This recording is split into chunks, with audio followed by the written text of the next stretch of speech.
All right, good morning to everybody. Thanks as always for taking the time to be with us. I'm Mike Albertson. I am the Deputy Director here at the Center for Global Security Research at Lawrence Livermore National Laboratory. And today I'm very pleased to be joined by David Santoro, who is the President and CEO of Pacific Forum. And his talk this morning is titled The Coming Age of Strategic Autonomy. His talk is based on a forthcoming article that's soon to be published on the Pacific Forum website. So for those of you who are interested in this talk, you should be able to go on the site sometime this week and read the article in its full. It's an exciting topic because, frankly, we are at a sort of rather big transition point in geopolitics, as many of you know who tune into these events. For a long time, we talked about in the United States, sort of the importance of international institutions, allies being our greatest strength, the United States giving up to some degree some of its autonomy in return for, helping to run the world through international institutions and through our alliances. And a lot of that is changing. Right now, if you open up the New York Times any morning, you have things like, the president of France criticizing the United States from walking away from its alliances.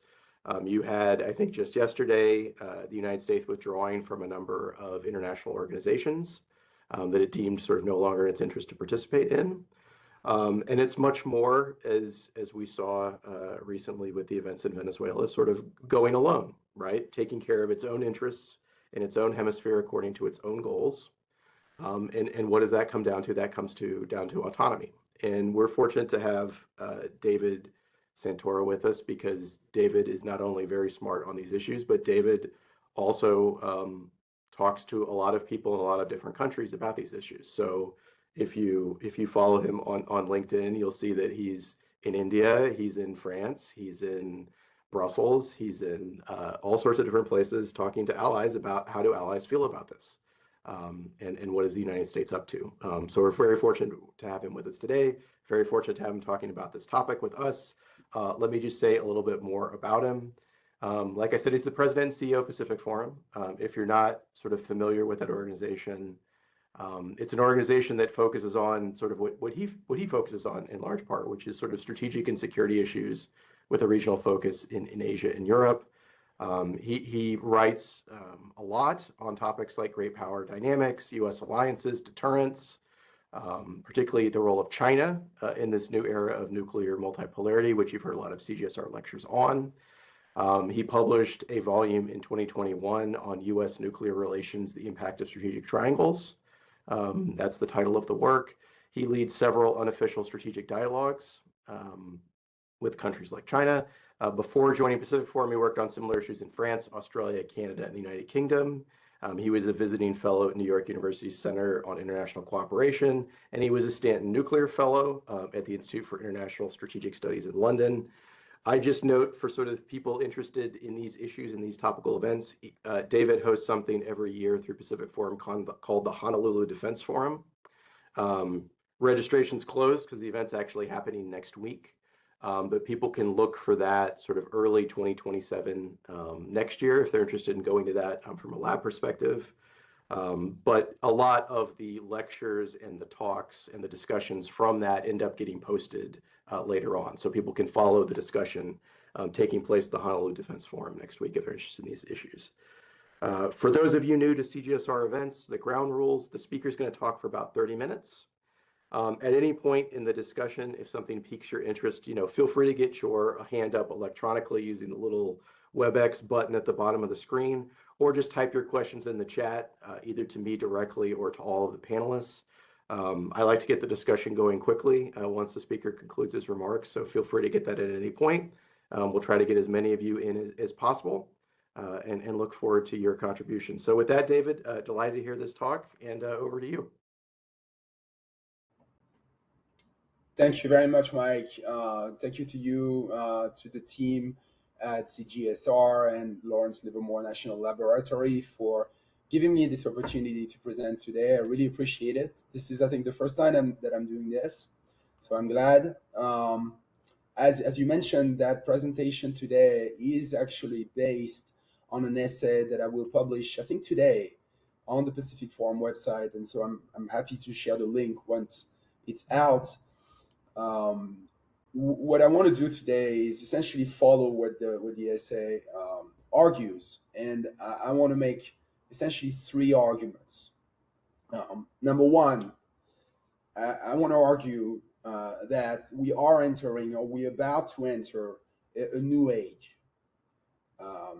Number two, what I'll argue is that that new age is going to be dominated by two major powers, the United States and China, but also by a rising number of countries that are able to protect and assert themselves and influence and even shape the course of international events. And so as a result, that new age is going to be very multipolar and therefore different from the bipolar age of the Cold War and the unipolar age of the post-Cold War. And then number three, I would argue that a key feature of that new age is strategic autonomy. And so that's why that essay is called The Coming Age of Strategic Autonomy. So here's how I want to proceed. And again, this is how the essay is organized. First, I will start by defining what strategic autonomy is. I'll give it some conceptual grounding. Second, I will explain why many countries want to become more autonomous. Third, I will explain how countries proceed to become autonomous, and I highlight also that there are limits to this. And then finally, I will turn to the potential benefits, costs, and risks of this new age for the United States, and I'll close with a couple of recommendations. So let me begin with definitions. So I like to say that strategically autonomous countries stand on their own feet. They can make decisions and act alone or with partners and by choice, even if doing so diverges from the preference of others, including major powers. They can protect and defend themselves and also impose their will on others. They are not all-powerful, and neither are they fully independent, which frankly is a quality that not even major powers have. But overall, strategically autonomous countries are weaker than major powers, but a lot stronger than most other countries. Now, the quest for strategic autonomy is only one strategy among others. Some countries choose to oppose the strong, which means essentially defend against or counter a major power or an emerging power, usually by joining forces with others. And that's called, in the language of international relations, it's called balancing. Other countries prefer to join the strong, which means you align yourself with a major or an emerging power. That's called bandwagoning. Still, other countries want to keep their options open, and so they try to maximize the benefits and minimize the costs and risks of your relationship with others, and that's called hedging. And then finally, some countries go for isolation, which means that they try to stay out of the game by, for instance, choosing neutrality. So again, strategic autonomy is one strategy among others. So to be strategically autonomous, countries require a minimum amount of national power. I think that they need a relatively strong defense capability, a sufficiently diversified economy, a decent level of scientific and technological innovation, and then multiple diplomatic partnerships. And all that is necessary so they can influence and shape their environment, and so they can maintain their own sovereignty and also withstand pressure, sanctions, coercions from rival countries, even from major powers. And so what all that means is that strategic autonomy is typically only within reach of middle powers. So think of India or Indonesia in Asia. Think of France, Germany, the UK, or collectively the EU in Europe. Israel, Saudi Arabia in the Middle East, South Africa in Africa, Brazil, Mexico in the Americas. So that's that's some grounding, if you will, for strategic autonomy. Let me now move on to the why questions and why I think we see many countries opting for strategic autonomy. And I think there are three reasons. One is because of the return of force as an instrument of statecraft. Two is because of the growing fragmentation of what I call global interdependence. And then three, it's because of the changing nature, changing role of the United States in the world. So first, I think clearly the reemergence of wars, confrontations, and conflict is the top reason motivating many countries to either reinforce or seek greater strategic autonomy. And it's very simple. Because the international security environment has become unstable, many countries want to protect themselves. And for many, the Ukraine war has shown that security cannot be outsourced, that dependence on external powers or the United Nations can even be dangerous. And so self-reliance is now seen as a matter of national survival. And there is evidence of this everywhere. Continued instability in the Middle East has led several in the region to pursue increasingly independent diplomatic, security, and even economic strategies. The tacit acceptance of some rogue states, think of North Korea's nuclear status, is a problem that has persuaded many, particularly South Korea, that they should really provide for their own security. And many countries are, of course, refusing to be pawns in the new Cold War between the United States and China. So that's the first reason why I think countries are pursuing strategic autonomy. Now, the pursuit of strategic autonomy is also driven in what I call global, the changes in global interdependence, which are issues that have to do with the economy, new technologies, and critical resources. So in a few years, as you know, the global economy has undergone major change.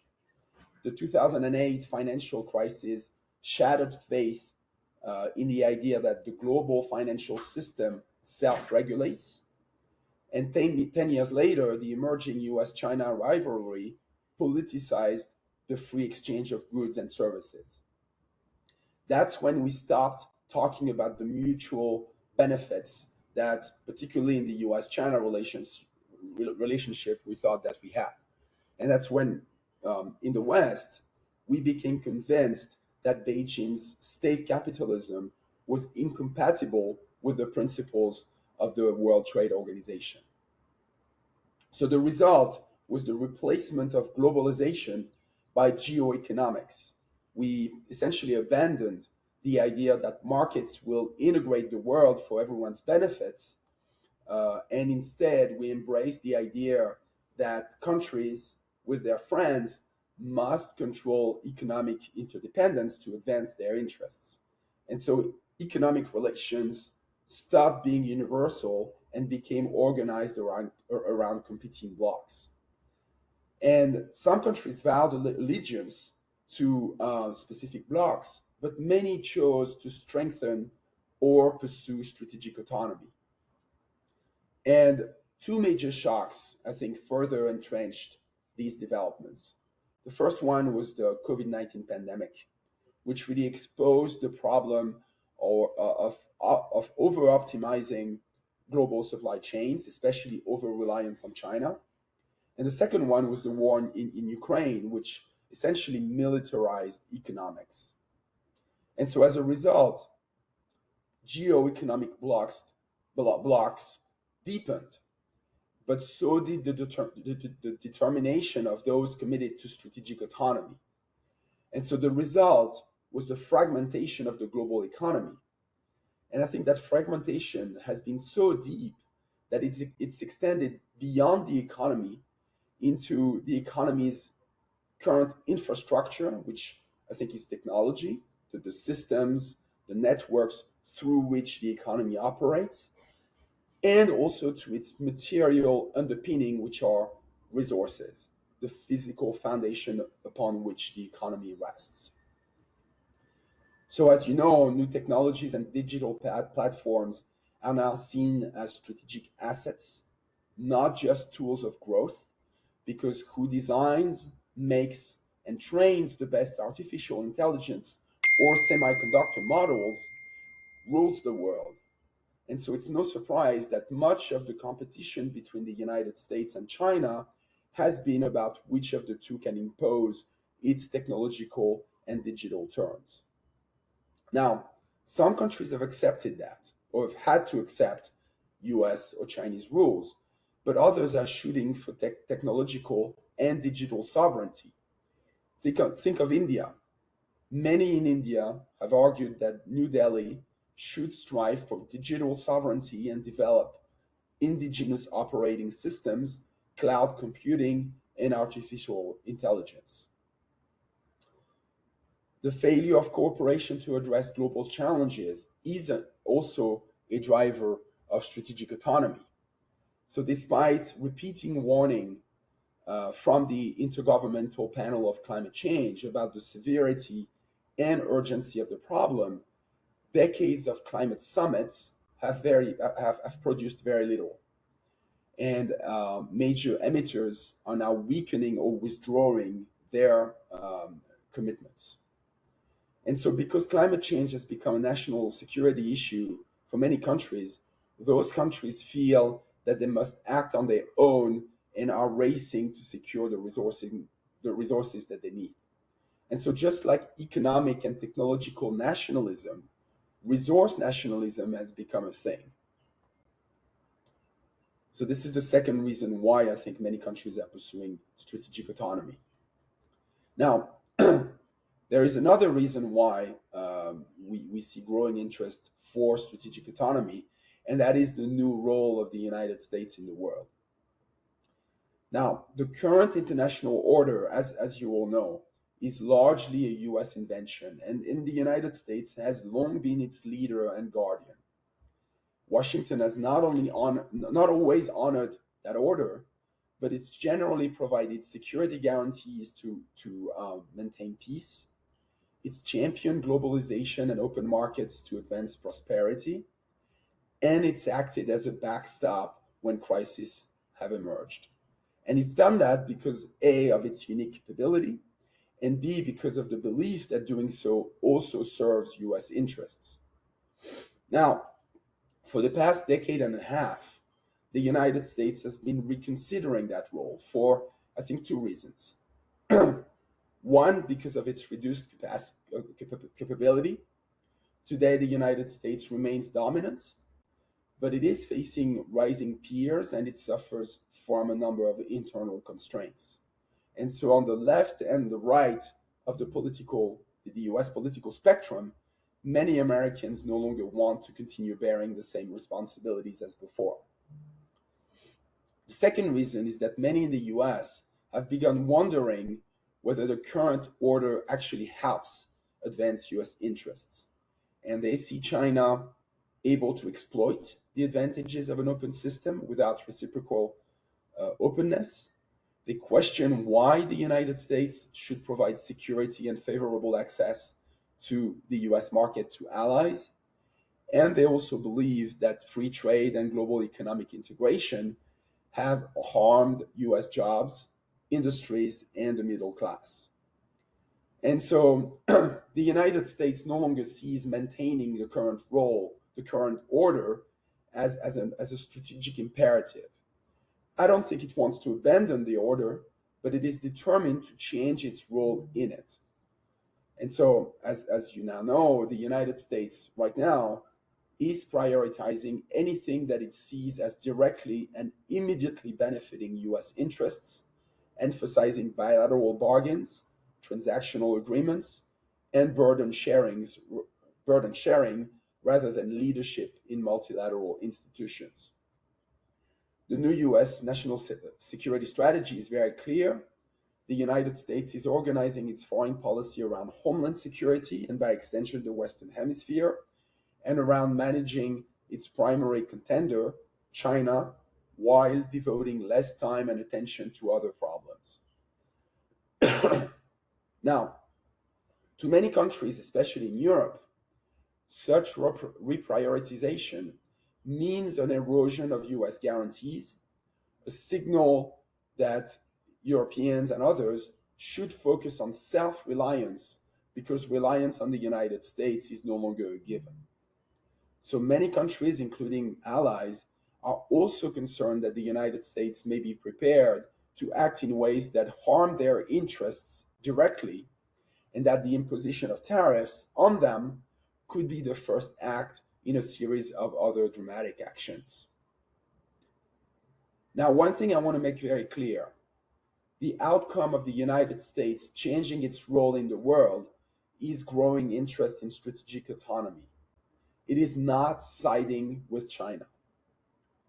Now, China has been very active in its effort to present itself as the alternative world order, world leader. Simultaneously, however, it's been very assertive in Asia and beyond, and that has undermined its ambitions. And so countries who can prefer betting on themselves, not siding with China. I also think it's important to look at the three drivers for strategic autonomy that I've described in a broader context. So back in the Cold War, the world was dangerous and divided. And so in theory, it was fertile for the pursuit of strategic autonomy by countries unwilling to participate in the US-Soviet contest. But in practice, most countries were too weak to do that.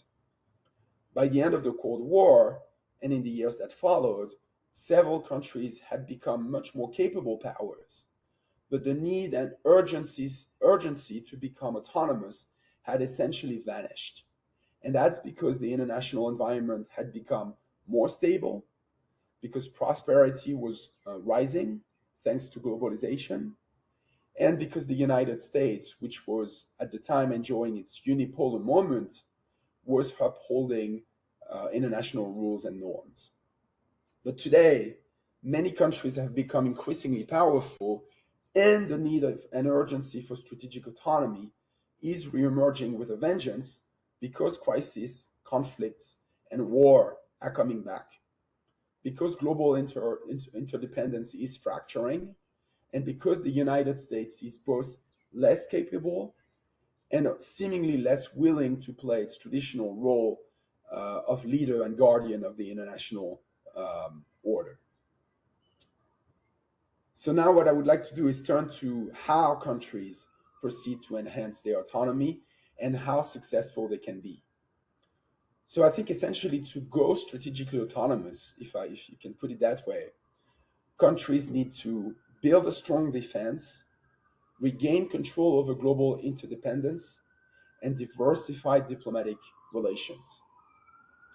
Now, to build a strong defense, the starting point is re-anchoring defense budgets around autonomy goals and reframing defense spending as an investment in sovereignty.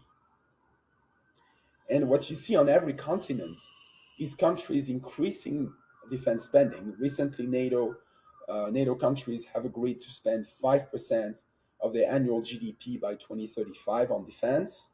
And then Japan, South Korea, Australia are all implementing major increases as well. These increases will improve these countries' freedom of action because many are increasingly prioritizing indigenous production of sovereign systems.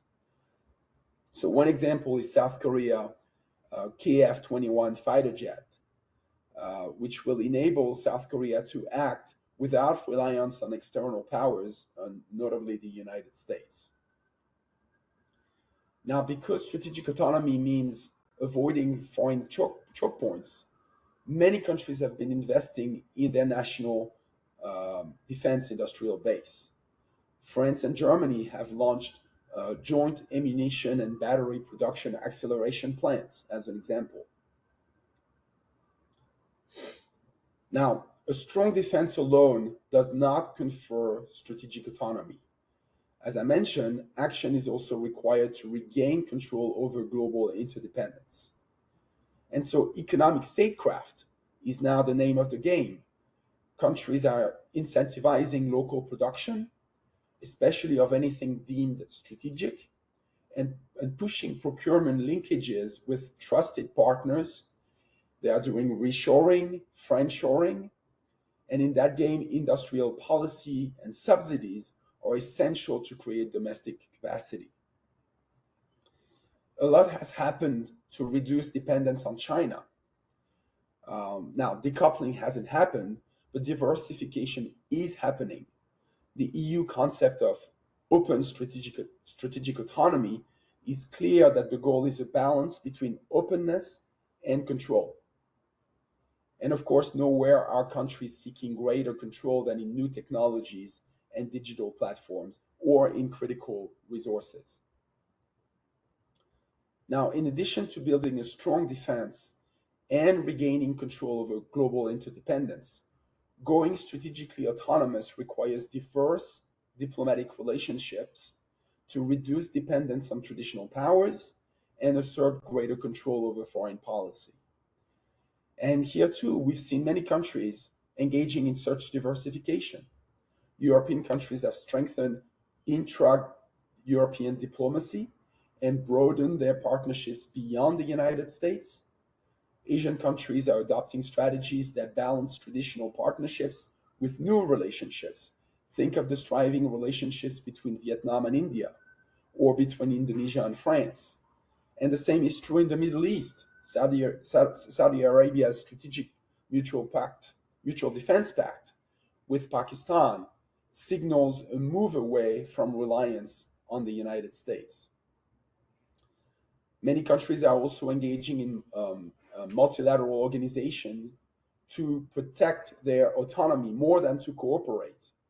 And minilateralism is especially attractive to countries interested in strategic autonomy because it allows collaboration without ceding decision-making control. So recently, these minilateral mechanisms have flourished. Think of the Quad, which is composed of Australia, India, Japan, and the United States, which has facilitated coordination among its partners on regional security issues without treaty constraints. Think of I2U2, which is a partnership between India, Israel, the United Arab Emirates, and the United States, which has enabled its members to cooperate on strategic sectors while maintaining independent policies. Now, all that being said, there are limits to becoming strategically autonomous because it's challenging as a result of costs, the depth of global interdependence, and also power asymmetries. So building a strong defense is difficult because modern military capabilities are expensive. And even if countries decide to build such capabilities, regardless of the costs, they are often dependent on foreign technology, weapons, and components, and they need a lot of time to develop the proper human capital and expertise to operate modern forces. Now, there is some momentum in the EU to enhance strategic autonomy, but the reality is that EU members will continue to depend on US intelligence, logistics, and deterrence. Similarly, I mentioned South Korea's KF-21 system. That system relies heavily on US and European components. There is also another dimension. Security guarantors sometimes constrain their partners' defense choices, limiting their ability to enhance their autonomy. So for years, for instance, the United States has tried to prevent several of its allies from developing nuclear weapons. Now, similarly, achieving economic and technological autonomy is difficult, as is control over resources critical to national survival. And that's because interdependence can be unbuilt, if you will, instantly, and countries cannot insulate themselves from it.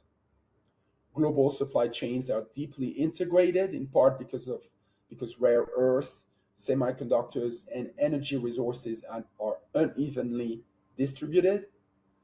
Producing critical items domestically is costly, sometimes even impossible. Interdependence is also mutual, so cutting ties or localizing production may provoke retaliation, raise prices, or even reduce market access. There are also bottlenecks. Frontier technologies such as AI, um, quantum computing, and biotech are concentrated in a few countries, and developing indigenous alternatives, in addition to requiring large investments and time in the face of external pressures, is not always feasible. Now, consider China's dual circulation strategy, which was intended to reduce reliance on Western technology and boost domestic innovation.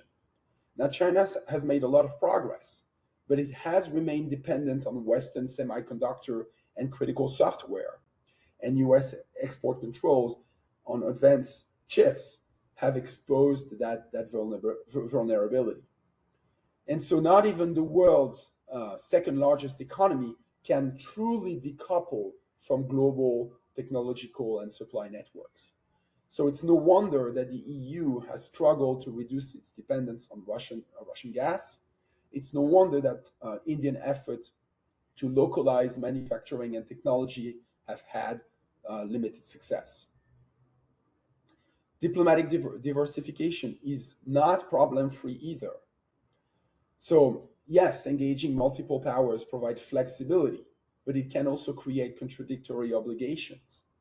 Partnering with the US and with China risks major issues with one or the other or both, because the pressure to choose is real and rising.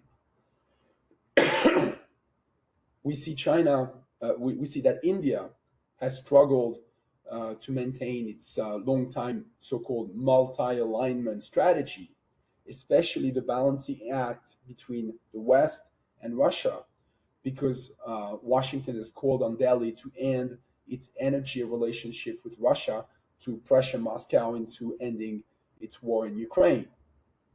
Now, there are other reasons as well. One is regional constraints. European countries, for instance, they may very well want to increase their activities in Asia. But challenges on their continent, particularly the war in Ukraine, stand in the way. Another reason is that middle powers have limited influence in multilateral forums. They can shape decisions, yes, but rarely can they actually drive outcomes.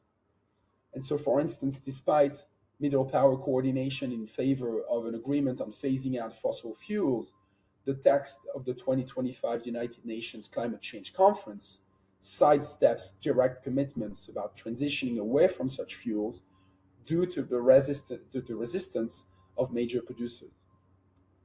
So what is the bottom line? So a world of multiple autonomous countries will move us away from US-led unipolarity or loose bipolarity with China and towards a more diffuse multipolar order where power and decision-making will be more distributed among the United States, China, and several capable countries. So what it means is that the world will be regionalized and pluralistic, not hierarchical and universalists. And it will shift away from order enforcement by one or two major powers to order management by major and middle powers. I think that this world is emerging, but as I've explained, there are a number of limits to actually going for many countries to go autonomous, and so that world has not materialized yet. And so I like to say that what we're seeing today is, if you will, strategic distancing from the current order, but not strategic divorce. Now, I want to turn to the last part, which is essentially reflecting on what an autonomy-centered world means for the United States and what I think Washington should do to advance its interests in that world. So first, I think it's important to note that there are important potential benefits from the United States. One benefit is better burden sharing on defense, which is a long-standing US foreign policy goal, getting allies and partners to shoulder more defense tasks. And so from a US perspective, that's essential, both because of the United States' reduced capability, but also because of China's rise. Similarly, if more countries invest in their own capabilities beyond defense by creating new critical technology supply chains or by becoming new economic centers, then global systems will become less brittle because they will be less dependent on a handful of providers. And the outcome as a result will be greater resilience of global public goods, which will benefit the United States given its global role. Now, the United States can also gain negotiating partners in an autonomy-centered world, because that world opens the door to more countries able to engage the United States bilaterally or unilaterally, instead of through alliances and blocs. So those are the benefits. There are also costs. The most obvious cost is the erosion of US influence. More autonomous countries means more countries able to make independent decisions and act as they see fit, regardless of whether or not it aligns with US preferences. Now, the US will become less capable of setting the agenda and dictating its terms as a result. Now, US influence will, of course, remain significant, and in many cases, the United States will still be able to impose its will, but its ability to do so will decrease. In addition to costs, there are risks.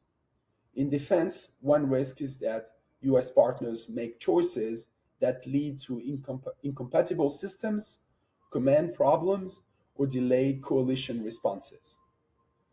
Another more serious risk is that US allies split from the United States and take care of their own defense, such as by developing nuclear weapons, or worse, by siding with US competitors. There is also the risk that framing strategic autonomy as industrial self-reliance could lead to widespread protectionism, higher costs, and slower innovation. Yet another risk is the emergence of competing blocs or hedging coalitions, as opposed to today's loose bloc and coalition formation. The result of that would be the repolarization of the world. And so overall, I think there are two possible outcomes for the US. One is positive. So current dynamics could lead to countries increasing their defense spending and enhancing interoperability with the US, while cooperating on threats at the economic and technological levels. That would benefit the US in terms of burden sharing and resilience, and limit the US loss of influence, and it would help the US compete better with China. A negative outcome is also possible. Current dynamics could lead to increased competition, leading to duplication of military forces, protectionist markets, and different technology standards. The result would be divergence in allied approach and reduction of US leverage as the system becomes fragmented and conflict rise. And that would cost the United States vis-a-vis China. And so what should the US do? And here I'll just list a few ideas that are fleshed out in greater details in the essay. I think first of all, the US should recognize and accept the reality of that emerging world. That's, I think, where we're going. I think the United States should encourage countries to act independently, but within a framework that sustains coordination, cooperation, and shared rules and norms. In defense, the United States should urge its allies and partners to build capabilities that complement, not compete with, U.S. alliance structures, and then also push them to do so in a way that enables interoperability with U.S. forces. One way to do that could be to tie targeted security commitments, co-funding, co-production, and technology sharing to interoperability commitments. Investment in rapid coalition mechanisms would be a good idea, because that would help autonomous partners realize the importance of interoperability and of acting in a coordinating manner to address crises and conflicts. In economics, in addition to scaling up its industry and in cutting-edge areas, the United States should pursue targeted restrictions and safeguards for security-sensitive sectors while preserving open markets and promoting allied industrial cooperation where feasible.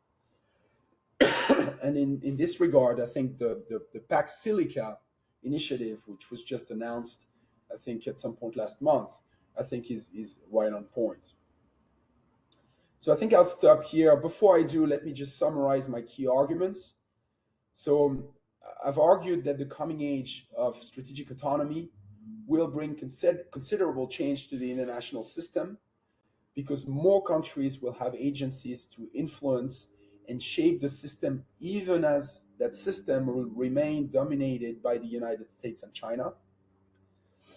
And I've argued that in that new age, the United States can maintain the upper hand if it leads by convincing, enabling, and embedding.